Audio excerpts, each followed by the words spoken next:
We've reached the Batman era on the Press Rewind Prince Lyrics podcast and the latest and last Prince album of the 1980s. That's kind of a crazy thing to think. I've done this long enough to cover all of his 1980s albums.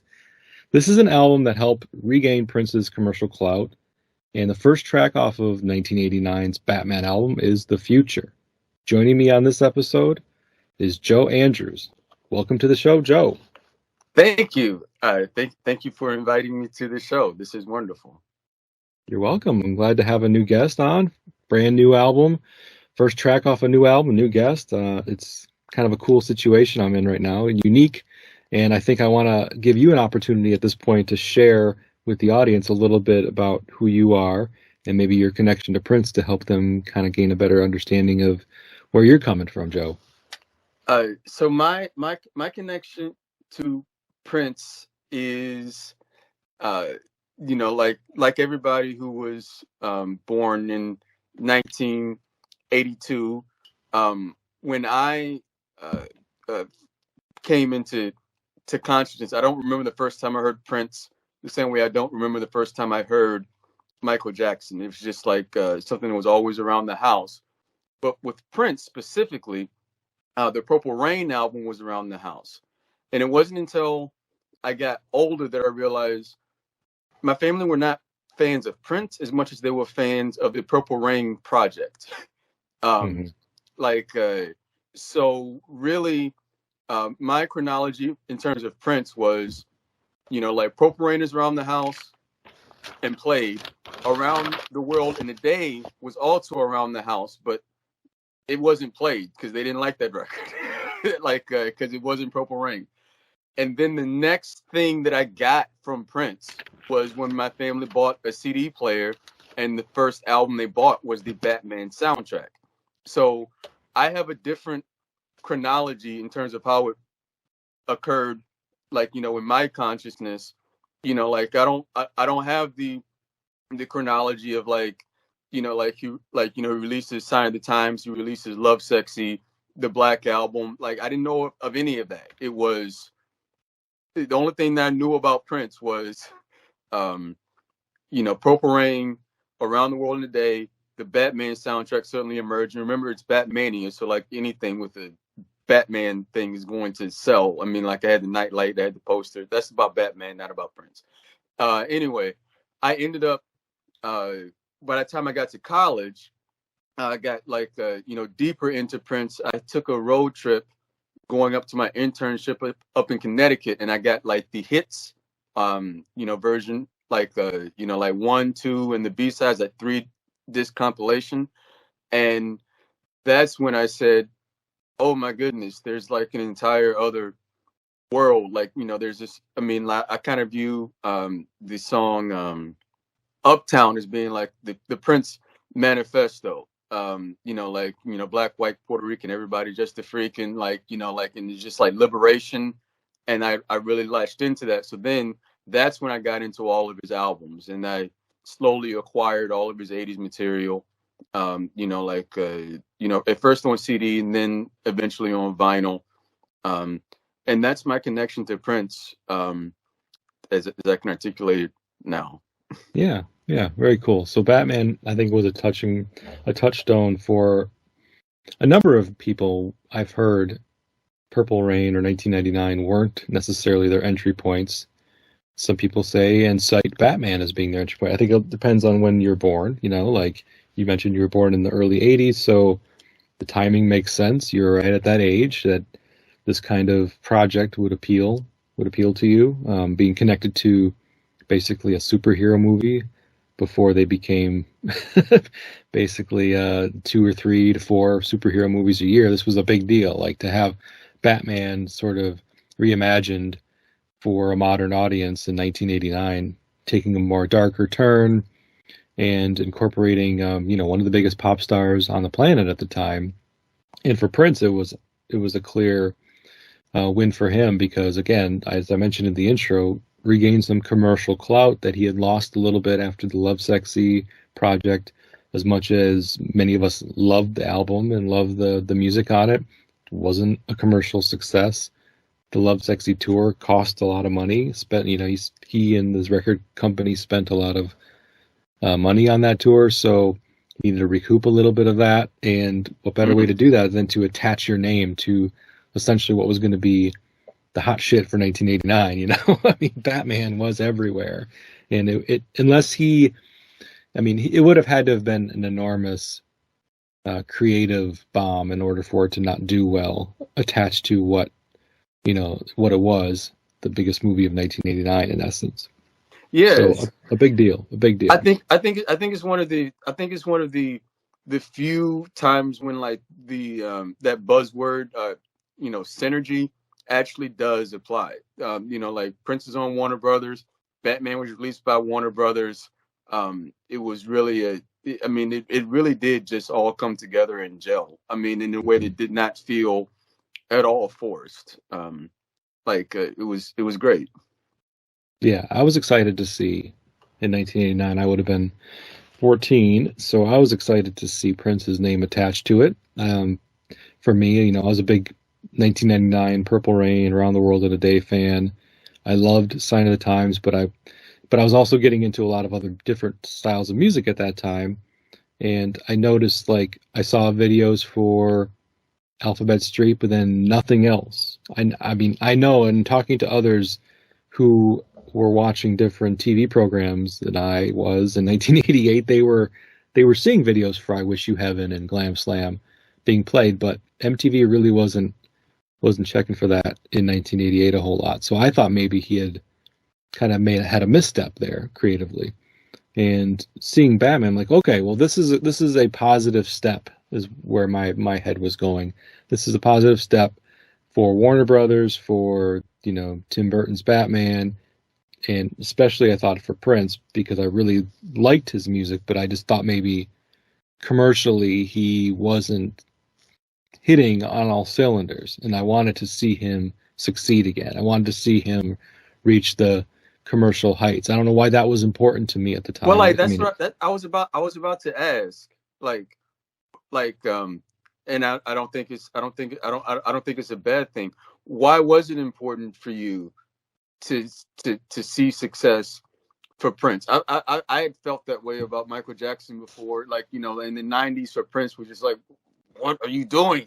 But yeah, I don't know. I mean, it all kind of comes back to a false sense of commercial viability equals legitimacy, and also a little bit even with some of the more indie or underground or hip hop artists that I was really loving at the time, whenever I saw them reach commercial success and kind of cross over, get their stuff played on MTV, or seeing their albums do well in the SoundScan era, because prior to SoundScan, we really didn't have a good feel for how records were selling. And then as soon as they started actually counting the number of units sold, not based off of pre-shipments or buzz, and then all of a sudden artists like NWA and a lot of these hip hop groups and underground, kind of underground rap groups were really pushing big numbers and records.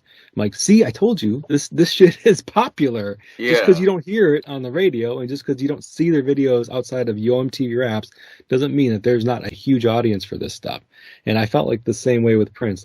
Prince stuff is still popular. Just because you're not seeing his videos on MTV all the time, getting pushed like it was in Purple Rain, I just had a feeling like his stuff was still popular, and I almost wanted to prove the naysayers wrong that thought maybe he was falling off, and he was maybe, I don't want to say a one-trick pony, because obviously he had more than one hit, but just his commercial viability had basically gone away, or it was flushed down the toilet after the Lovesexy bomb. And I'm using air quotes bomb because it's all relative. I mean, he still sold, I think it went gold, which is still really good, but For Prince, not so much. And so I was just wanted to kind of shove it in people's faces that weren't Yes. that I, weren't I, fans I, of him to say, I've, like, this guy could still make popular music. Just give him a chance. I've always liked the way Prince described this era. There's an interview he did with Chris Rock, and I think that Prince gave a more honest interview with Chris Rock because Chris Rock is an artist. So like there was like a sort of identification there, and Chris Rock showed him clips of like Little Red Corvette, Purple Rain, like do you want to beat that guy? Like I was looking at a clip of Mike Tyson, Chris Rock said, and like and he's looking at old footage, like could I beat that guy? Do you want to beat that guy? And then Prince says, you no, you don't want to beat that guy. You can't beat that guy. The Like a Virgin era, the Thriller era, the Purple Rain era, that came from, I mean, that's just a phenomenon. It's a wave. And it's just something that like we were all a part of, but like it was never Prince's intention to keep going on that wave. I mean, that's what distinguished him from Michael Jackson, I think. Michael wanted to just ride that wave forever. Prince, he's just, not that Michael is not an artist, but like Prince, like he wanted to sell records, but he was always he's like the biggest indie underground artist. I mean, like other people have said that, but like yes, yeah. He makes indie music that just happened to occasionally get really popular.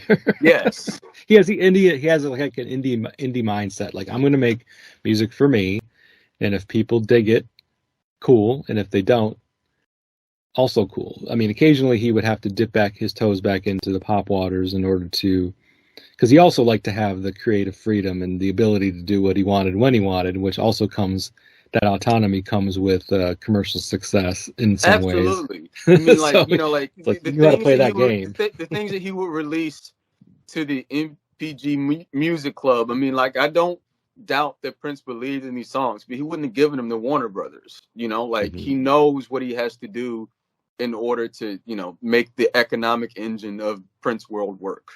Yeah, for sure.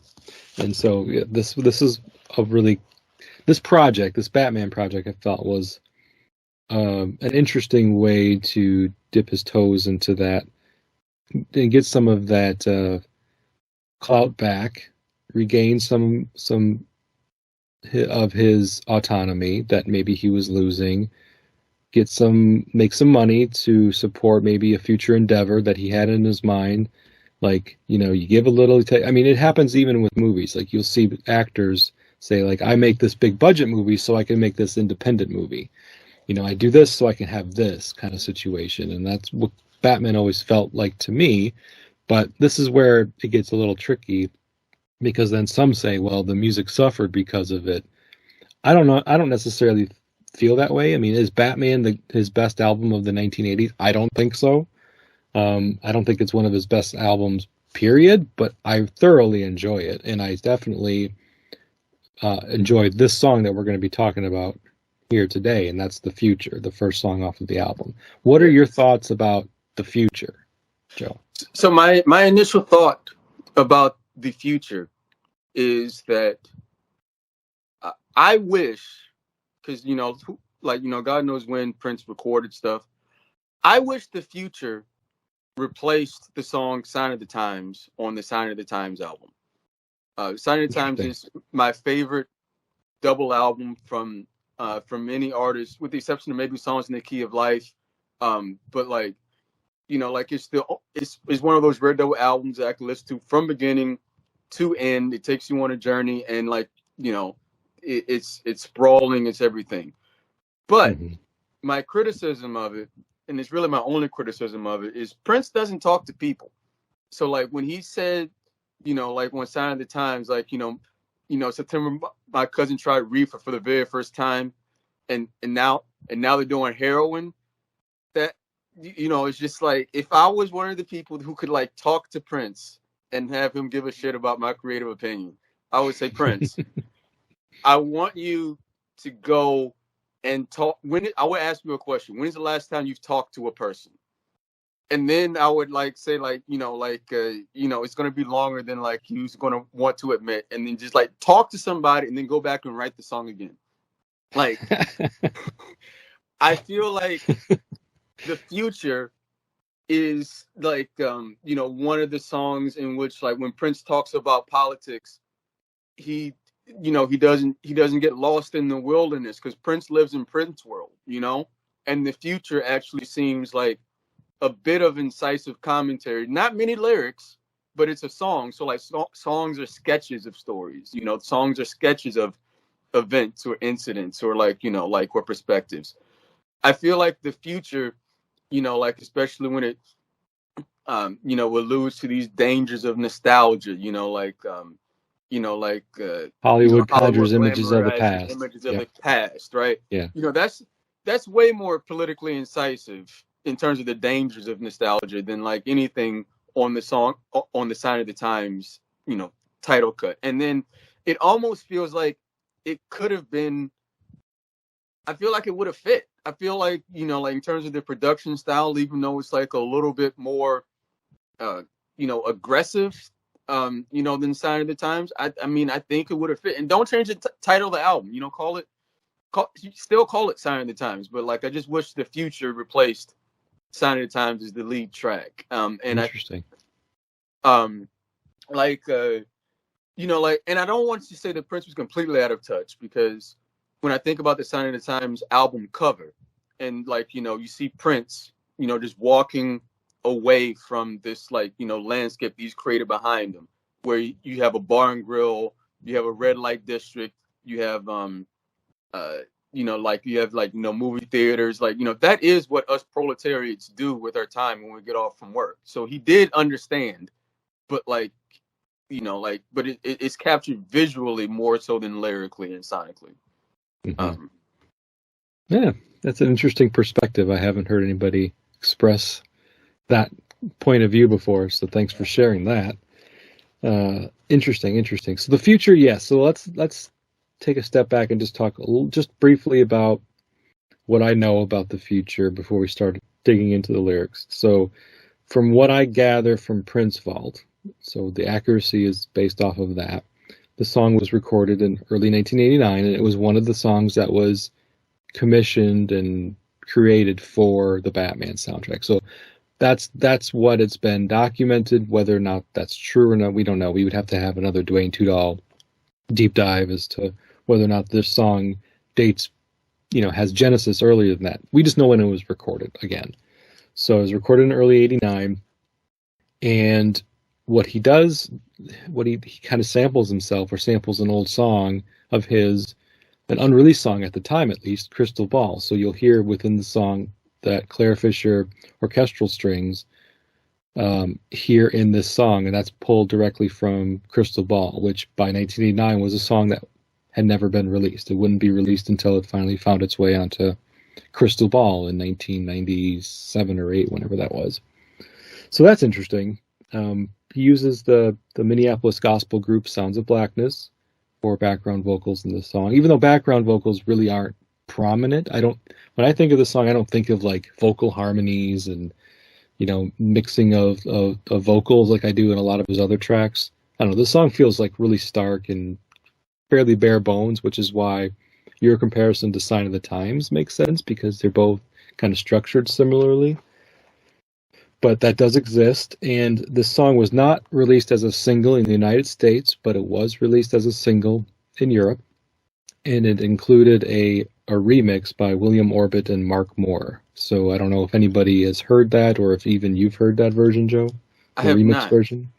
Yeah, I haven't either, because I have all of like Prince's singles from released in the United States, but I've never gone back and like looked for singles released in other countries that weren't released in the United States. This would be one for me to check out, because it actually includes something unique and different than what we got in the United States. This remix, maybe this would be something that would end up on a hypothetical Batman's deluxe edition someday. Would be this remix, I'm sure. Yeah. So another thing that kind of makes the song interesting is the way it is let off by incorporating snippets of dialogue from the film. So the first, the intro lines are taken straight from the film. I'm not going to kill you. I want you to do me a favor. I want you to tell all your friends about me. What are you? I'm Batman. And that's first things we hear in the song. So what I like about that is Prince is clearly, by using these snippets in the film, he's making the direct connection right off the bat that this is a project for a film. The easiest way to do that, and maybe the cheapest way to do that, is to take snippets from whatever project you're supporting. Whatever you want to call it. If it's savvy, shrewd, or cheap, it works because you immediately think this is a song intended for a film. Now I'm placing, my imagery of what Prince is talking about in this film or in this song in the context of Gotham City, in the context of the Batman universe. And by doing that, I think that's what was a smart way to give us that imagery, and also lead us to believe and lead us to understand the perspective that Prince is singing this song from. So this is something that we touched on just very briefly, and I'll touch on it here, is each of these songs on the Batman soundtrack are intended to be sung from a perspective of a character from the film.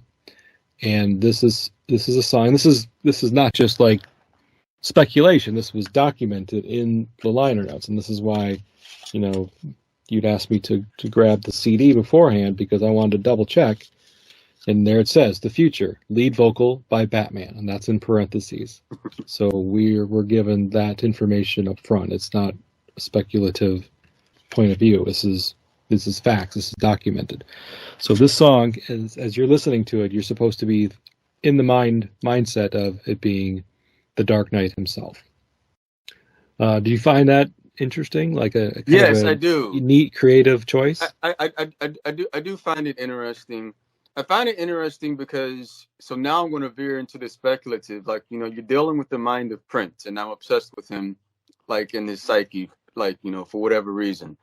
I've heard that Prince was under the impression that the movie would be based around the soundtrack that he wrote.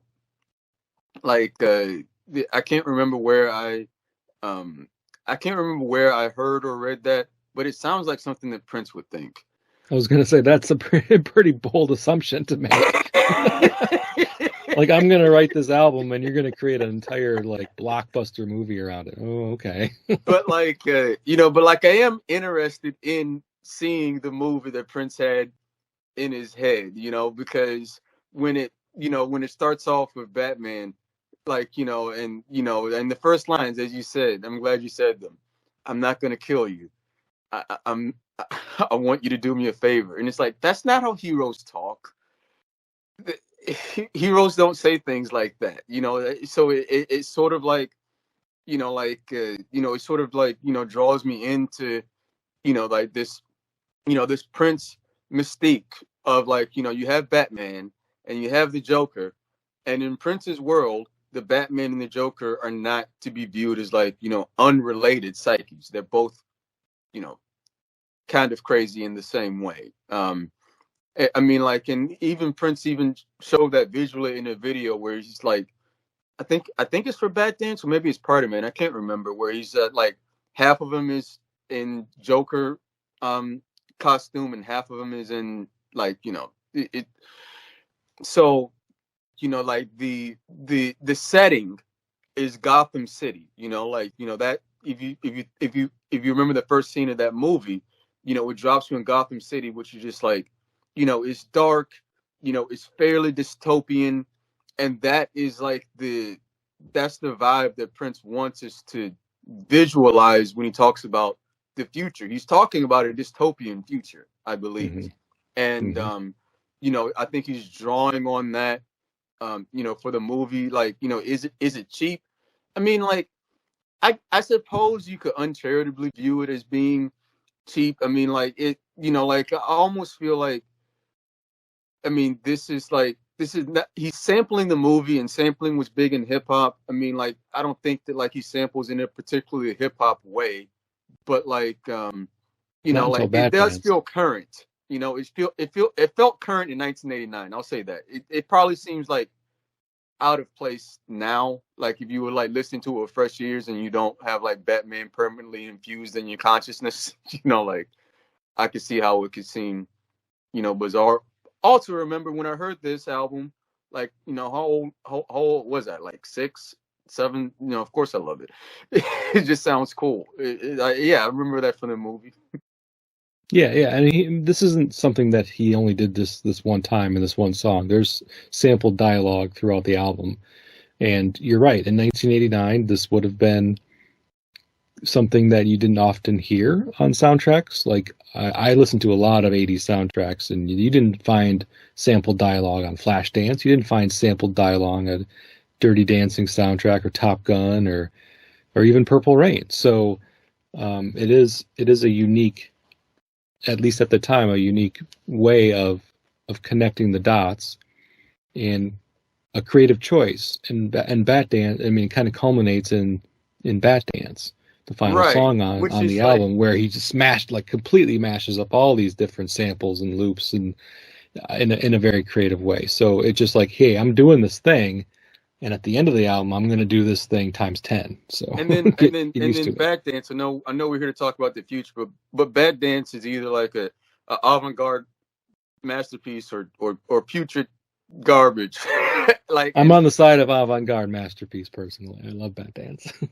like I love the funky break after, like, Stop the Press. Who was that? Like, Vicky Vale. Like, that.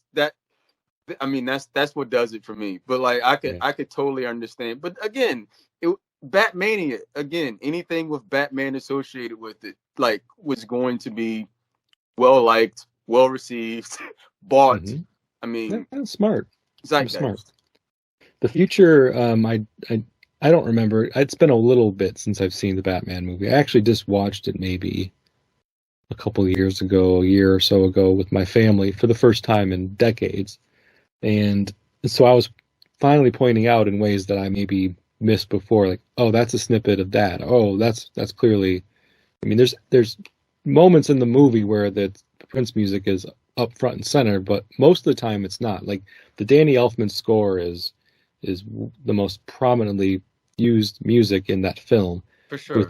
with occasionally Prince songs dropped in. So the credits with Scandalous, you've got the Party Man, or I mean the trust scene with the Joker, and the parade. In the future, can just briefly be heard coming out of a car radio, just as a car's passing by, you hear a little bit of the future coming out of the car radio, and that's this song's claim to fame in terms of its presence in the film. Let's see, what else do I want to talk about before we jump in? I think you hit the nail on the head with like this song coming from the perspective of Batman and kind of being about a dystopian, dark, kind of dangerous environment. And like this is a good way to kick off the album because it kind of paints a picture again for all of us as the listener. I envision Batman standing on top of a building, like looking down on Gotham City and really thinking to himself, like, this place needs me. Like, look at all the stuff that I'm seeing in front of me. And Prince is going to describe a lot of these negative and kind of bad situations in the lyrics, painting a picture of a city that is in need of a hero, in need of some help, and in need of some law and order. I mean, there's a lot of good versus evil imagery in the movie, in the album, in the song. Prince as Gemini is a perfect example, like a visual example of that, as you've described, with him being half Joker, half Batman. So it's smart and I think a great opening track for the album. So if you're ready, I'm ready. Let's get digging in. I'm ready. Okay. So after that intro with sampled dialogue, we go right into the actual chorus. So this is kind of a song that leads with the chorus. I've seen the future and it will be. I've seen the future and it works. And if there's life after, we will see. So I can't go like a jerk. Okay, so the thing that I always kind of, my takeaway from this song over the years has been like that first line, I've seen the future and it will be. It seems like an unanswered question or like an incomplete statement. I've seen the future and it will be what? So what are your thoughts on just like the chorus, maybe that line in particular, Joe? First off, the reason I love your podcast is because it's fundamentally a semantics podcast. You know, like you analyze the lyrics of songs, but then we also have to remember it's validated by the music, right? So like Yep. the lines as stated, like it seems like a bit of a forced rhyme, but like the beat is so driving and so sparse that like, you know, like it almost seems like a bit mystical. So like, you know, I've seen the future and it will be. I think that the semantically we should focus on the word it. You know, like it to me symbolizes like a plot. You know, like, you know, I've seen the future and it will be. I've seen the future and it works. Like somebody did something. Somebody cooked Like up a it will scheme. be. Yeah. And then Okay. like, you know, like he, you know, like Prince has like, you know, gone into the future, seen the dystopian horror come to life because like there was a plan and it worked, right? And then like and you know it's dystopian because like, you know, Prince, you know, in Prince world, you know, like when have you ever heard him question belief in afterlife? You know, aside from here, like, you know, like if there's life after, we will see. That's not Prince talking. I mean, you know, that's not Love No, Sexy yeah, Prince. you're absolutely right. You're absolutely right. Like you know, so then I suppose the question I would have, because I've heard the song, you know, like, and I was trying to figure out, you know, because I have to talk about things like, you know, what is the plot? What is the plot? What happened? Like, you know, what is the it? And then I think it gets to that in the next verse, but like continue. Yeah. No, I do like you pointing out that in many times in the past, Prince has expressed a firm and unwavering belief in the afterlife. This has been another common theme that I've uncovered over doing these episodes for the past 3 years is Prince's belief in the afterlife is unwavering. But he sounds uncertain here. And so this is why, coming from the perspective of somebody else, Batman in this case, and if there's life, we will see, you know, like, I don't know, we'll find out, I guess. So I'm not going to go out like a jerk, meaning like I'm not going to risk that risk that opportunity of there being an afterlife and me not doing what I need to do here on Earth in order to see the good side of the afterlife, the better half of the afterlife. So yeah, I like that point. I like you pointing that out to make sure that we are getting this from the perspective of not Prince, somebody else. But the thing I did want to make mention is I don't remember there being a lot of spirituality themes in the film itself. No. Right?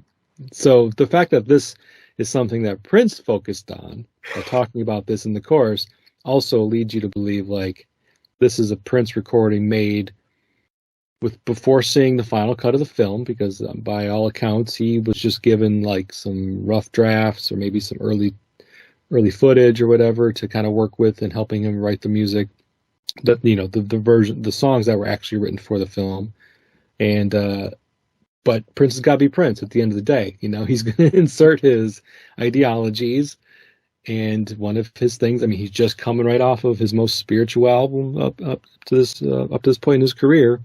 So he's not going to just completely abandon those thoughts and those themes here in this project. Like they don't stick around. Like this isn't a really spiritual album, but he's still going to put that out there when appropriate, when he sees fit.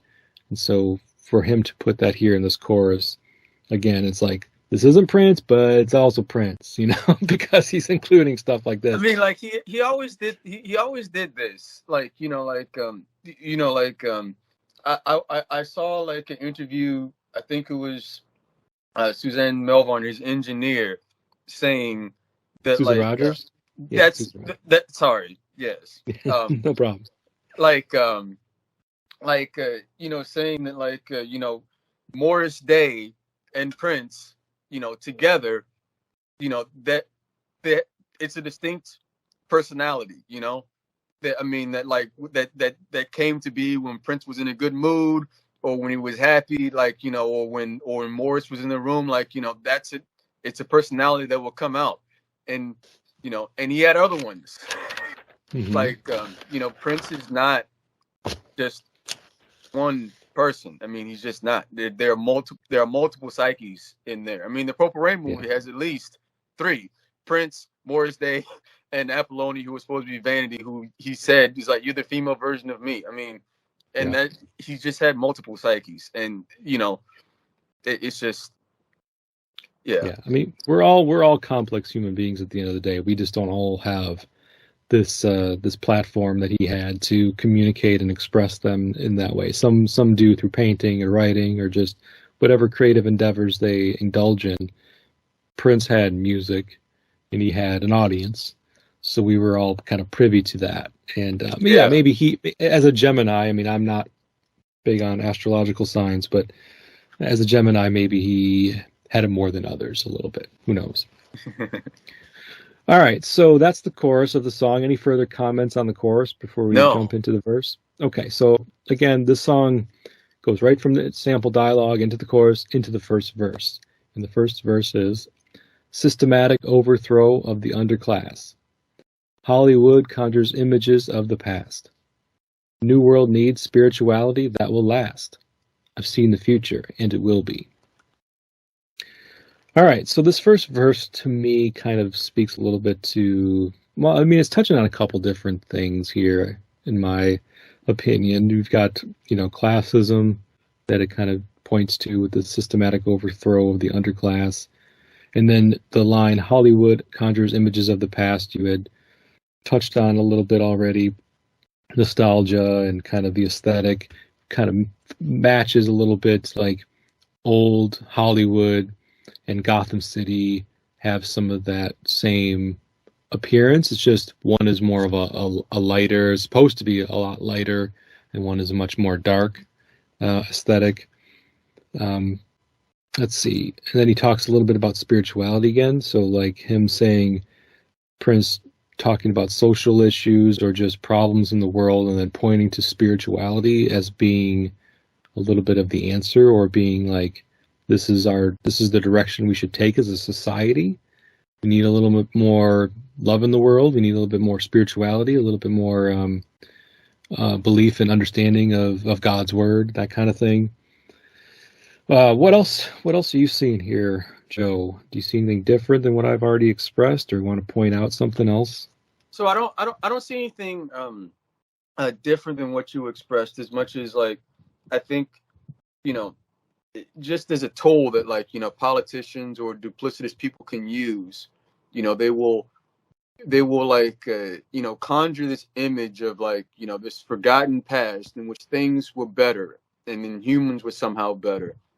And then because of Chosen Enemy, now we're in this state you're in. That's why you're poor. You're poor because insert group took you away from the legacy of whatever nonsense you have in your head in terms of the past being better.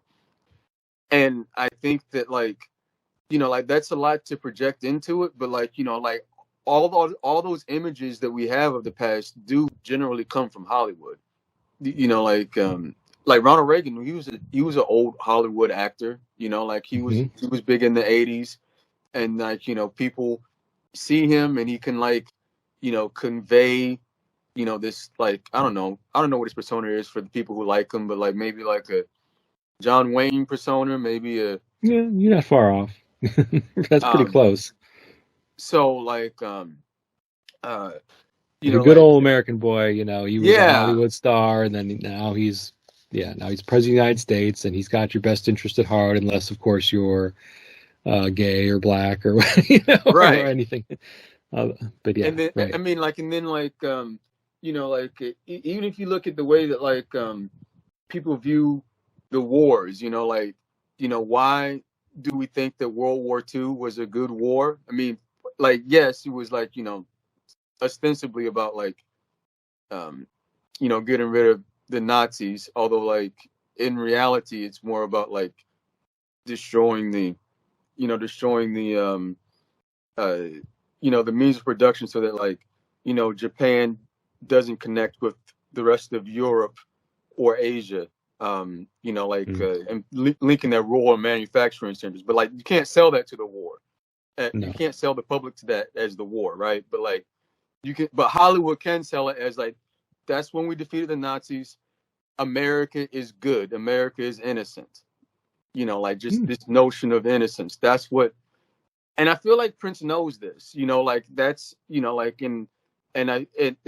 he's able to articulate it here better than he does on, like, other projects. And so, like, yes, that's me reading a bit into it, but at the same time, like, it's such a clunky line.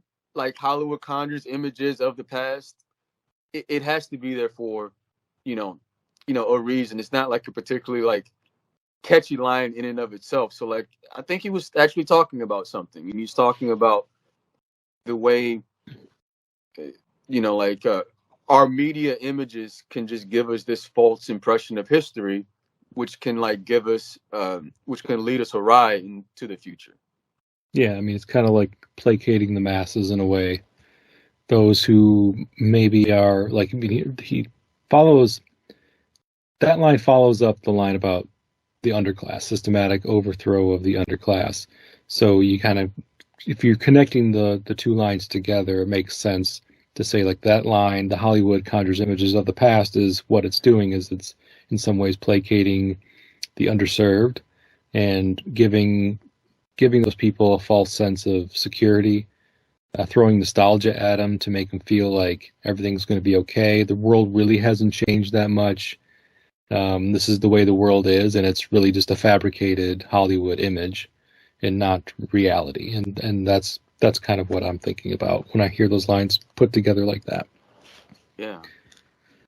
Okay, so then we move on to the second verse, because in between these verses is the chorus again, but we already talked about that. It's the same. I've seen the future and it will be. I've seen the future and it works. And if there's life after, we will see, so I can't go like a jerk. Yellow smiley offers me X, like he's drinking 7-Up. I would rather drink 6 razor blades from a paper cup. He can't understand, I say too tough. It's just that I've seen the future, and boy, it's rough.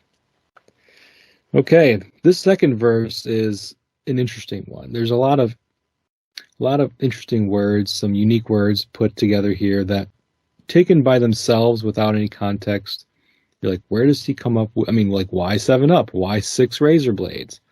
What is yellow smiley? But decoding again, it kind of helps us. Like, as a child, a lot of these lines, I'm like, I really don't know what he's talking about. You could figure it out through context clues. That yellow smiley offers me X line. X has got to be ecstasy, but I wasn't familiar with the drug ecstasy as a child. I didn't get it then either. I mean, like. Yeah. I mean, some of these lines are pretty abstract, or at least well coded. So, like, what do you like about this second verse, Joe, that you wanted to point out? I'll let you start with this one. Yeah. So, like, again, speculation, but like, I think the listener of this podcast would have heard the, the story that like, Prince took ecstasy at some point, had, a bad journey or a bad experience. And then like some people say that that's what made him like, withdraw the Black Album. Yep. I don't think that like Prince was like, super heavy into drugs, but I don't believe that he never did drugs. And no, I'd be pretty naive to believe that. Yeah. And then like, and I think that, but he's still trying to have an anti-drug message, I would rather drink 6 razor blades. It's like, that sounds like somebody that totally did ecstasy and he's just trying to and hated it. Did it and hated it. Like, I think that like, I was trying to figure out you know, because like this one's and these lines come in the context of like, you know, would our rap have been different if we only knew? Like he talks about like someone told him playing cops and robbers was cool. I know I'm like skipping ahead, but it's almost like he's like he's trying to like offer like some sort of positive message, some sort of anti-drug message. That's not right, because I don't think that like anti-drug messages are inherently positive. But like in Prince's world, they are though, right? So like he's trying to be like, you know, anti-drug, but at the same time, he seems to have had some experience with ecstasy that I can't make anything else in that. It would be pure speculation from there. Yeah, but I mean, it's a commonly held belief. I mean, we've had, and it's not because those of us who believe it are just pulling it out of thin air. There's been stories, and there's been anecdotes. People have told stories. So unless all these people are liars, which I guess, or just have a really bad memory. I mean, this was 30 plus years ago. But that's essentially the belief, is that there was a bad trip that ended up causing Prince to pull the Black Album. So for him, a whole year later, because that allegedly happened in December of 1987, which is when the Black Album was supposed to be released. Now, we believe this song was written and recorded around late 88, early 89. This is a whole year later. So this must have really, like, this anti-drug message is something that he really wanted to stick with and really still felt, you know, strongly about. It wasn't just like a knee-jerk reaction to something that just happened. This is still stuck with him a whole year later. Yellow Smiley, I believe, just is another, is a code word for dealer, drug dealer. Yeah. But I like it because it also gives you imagery of the Joker. True. Because the Joker's got that permanent grin on his face. And so for him to say Smiley, yeah, his face isn't yellow. It's mostly white. Like they use white makeup for the Joker. But saying Yellow Smiley, you know, you get a couple images. You get, if you're talking about it in the context of a Batman song from a Batman soundtrack, you can instantly think Joker, Smiley, but also Yellow Smiley. You've got that popular smiley face, have a nice day photo. Yeah, it's a yellow photo with a guy with a smile on his face. So that's another image you get. Let's see. And then, but I do believe it's just supposed to be kind of representation of a drug dealer, because it's offering him X. Yeah. Like he's drinking 7-Up. And so the other thing that I'm not as well versed on the Bible as some of my other guests are, but I uncovered this just doing some research. So the fact that he says drinking 7-Up, so he could have picked, you know, any soda or drink, lemonade, 7-Up, Coca-Cola, whatever, but he picked 7-Up. And then to follow that up with, I would rather drink 6 razor blades. So those two numbers, I guess, because of the research I've done, have different associations with good and evil in the Bible. So like 6 is commonly associated with Satan, and 7's most commonly associated with God. So, and then 7 was also, as we know, was Prince's favorite number. True. Him having been born on June 7th, and also its connections to God in the Bible, just makes sense why he would hone in on the number 7 in so many of his lyrics over his career. It's not a coincidence. It's just simply not. I never thought of that, but yeah, that makes sense. That yeah, I mean, I needed help with that one. I'm not gonna claim I didn't need help with that connection, but thankfully there are people out there that know the Bible better than I do that can help me with that.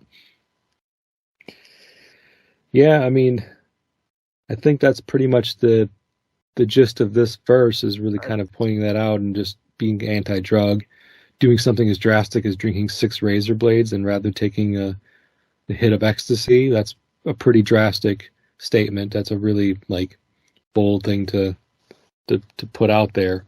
That just points to him being this character, or Prince, whomever, it's Batman or Prince, really pushing an anti-drug message to say that. Yeah. You see in the future, and boy, it's rough. So again, that also leads us, or provides more ammunition to this being a very dark, desolate, dystopian future that he's talking about. to say that he's seen the future and it's rough. So then we get the chorus again. It's the exact same, so I won't repeat that. The only thing that's different is that we're about to get like a little mini musical break. It's a funky-ass musical break. Yeah, I like it. He says, I've seen the future and it will be. Wait a minute, and then you get a little bit of a break. So, yeah, got a funky guitar riff going on here. But then he goes into Pretty Pony Standing on the Avenue, flashing a loaded pistol, too dumb to be true. Somebody told him playing cops and robbers was cool. Would our rap have been different if he only knew? So this is where you had referred to that line. Would our rap have been different if we only knew? Right. You want to expand on that a little bit more? Well, like, yes, because like I was trying to figure out whose rap is he talking about. I really did think about this when I was preparing for the episode, and it's important to remember too that like sometimes Prince probably just says things because it rhymes or sounds good. I mean, so like it might not be any meaning, but like I wonder if he's like talking about like when I hear the word rap, would our rap have been different? I think of like like the Black Panthers were like they were rap to people. Like your rap, if you're organizer, I don't know if they use the terminology now, but back in the day, like your rap is like that's your pitch, that's how you are talking to people, to like cook them in quickly, and then like get them to listen to whatever it is that you're saying, and then eventually do whatever it is you want them to do. Or hopefully what they want to do, like you get them to see things in their interest, but like, but maybe he's feeling like some of the rap that we were laying down went wrong somewhere, maybe it's like, maybe it's an anti-violence message, would our rap have been different if we had known that like, people would just pick up, guns and start shooting at the wrong people, like, maybe I don't know. I don't know. I don't understand this line. I don't understand. Yeah, I mean, it also, the only other thing that I came up with besides what you talked about just now was rap as in rap sheet. Like, would our rap sheet have been different if we only knew? Like, because it leads this verse up with Pretty Pony Standing on the Avenue. So I get, again, like, Yellow Smiley. I think Pretty Pony is kind of like another code name for either a gangster, gangbanger, or drug dealer or something, because he's standing on the avenue, so you kind of get the impression that he's out there, dealing drugs or whatever he's doing.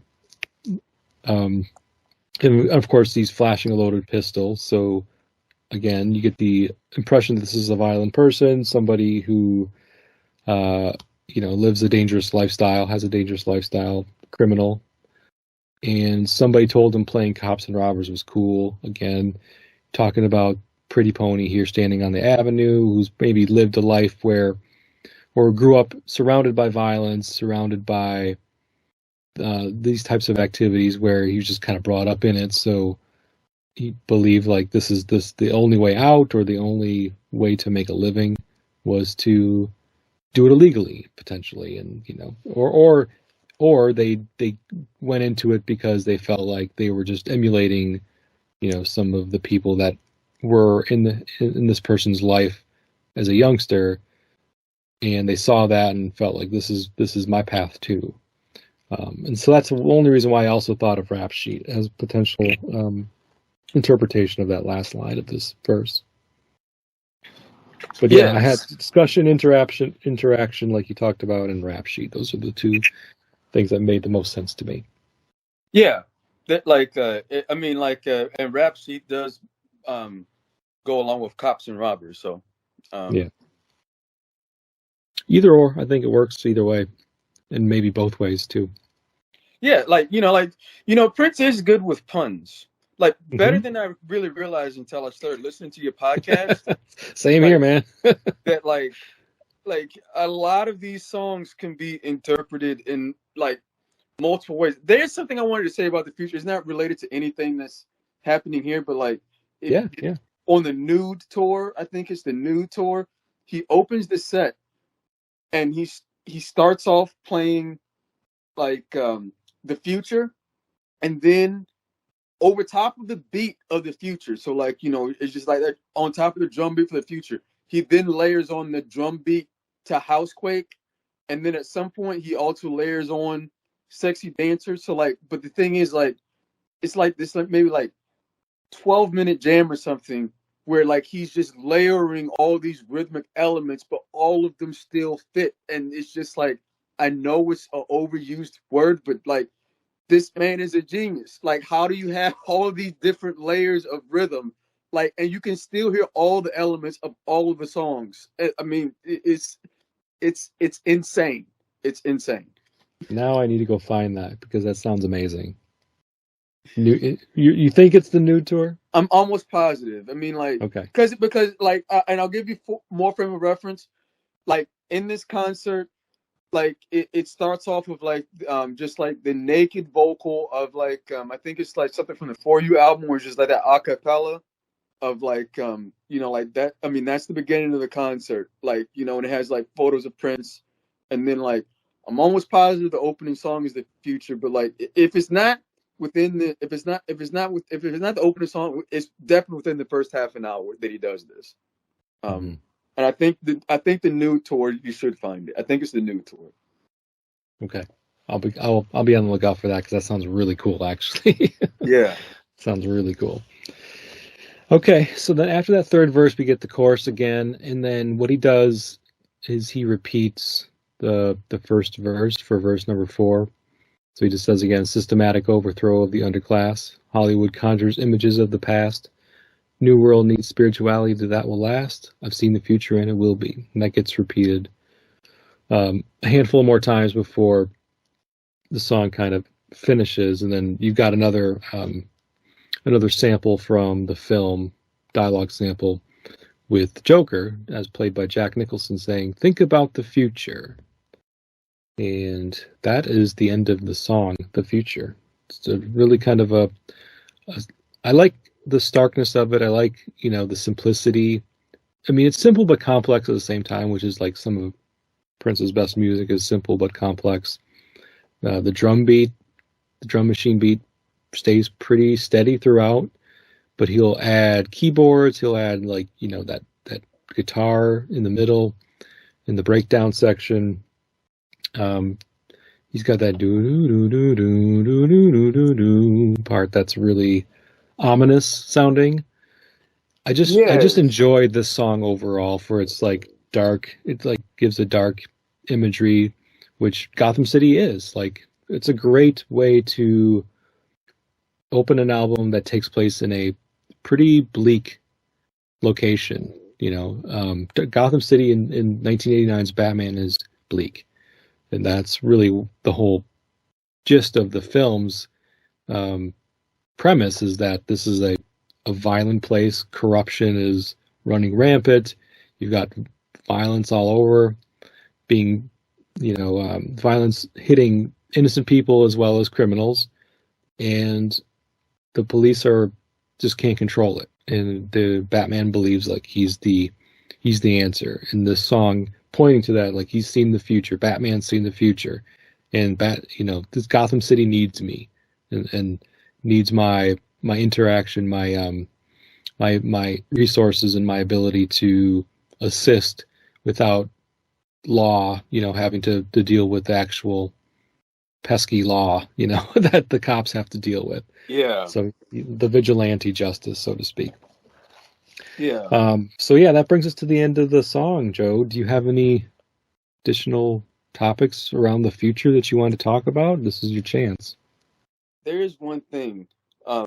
It's not about the lyrical content. I just wanted to say, because when else do you get to have conversations about like Prince songs, in depth with somebody who like either is or was a stranger.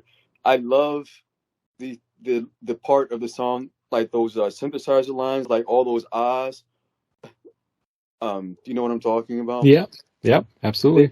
They sound so human, and like also spooky. Yeah, exactly. Yeah, the song has that kind of feel to it. It is a little ominous and spooky sounding, which I like. I like that style of Prince song. when he goes there. He doesn't do it all that often, and Lovesexy had a lot of brightness to it. So I like that took a different darker path for this album. Okay, so Joe, where can people find what you're up to? I mean, you recently shared with me that you recorded a song. Do you want to talk a little bit about that? Yeah. So like, I used to have a job with city government, but I quit like so many other people are quitting their jobs. I started working on a construction site as an electrical apprentice, and it's the first job I've had where I work with my hands and I work around men all the time, and you get to know them, like listen to their stories, and one of the things that like really stood out to me was there's this phrase that kept coming up, like everybody needs a day, everybody's got to take a day. It's talking about like we're working a whole bunch of overtime, and people were talking about and imagining what their day off would look like. What does it what does your day off look like, and it's different for everybody. And Mm-hmm. I was so one day, it was after work, and I was tired, and I was imagining what a day off would look like. Like, and I wrote a song about an imagined day off, and the name of that song is "Hey Charlie." All right. Well, I will definitely make sure that people can hear that. I'll link And it then, in the show notes. yes, and then and then you can hear the song yourself if you go to my Twitter account. I pinned it to the profile. It's a SoundCloud. My Twitter handle is at my light in flight.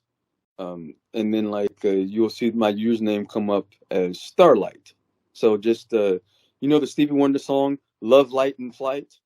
That was taken. So like I am Starlight in flight, and then but the Twitter handle was already taken. So my Twitter handle is my light in flight. Gotta get creative, right? Yeah. All right. Very cool. Very cool. I'll make sure that people could find you and find the song. Thank you. So thanks again, Joe, for being first-time guest on the show. I think it was a great conversation about a great song on the first track on the Batman soundtrack. So this has been the Press Rewind Prince Lyrics podcast. I've been your host, Jason Brenninger. You can find the show, Press Rewind Pod, on Instagram, Facebook, Twitter. Got it on YouTube now as well. Got a Discord, so if you enjoy Discord, check out the show there and chat with some other Prince fam and listeners of the show. And until next time, thank you very much and goodbye.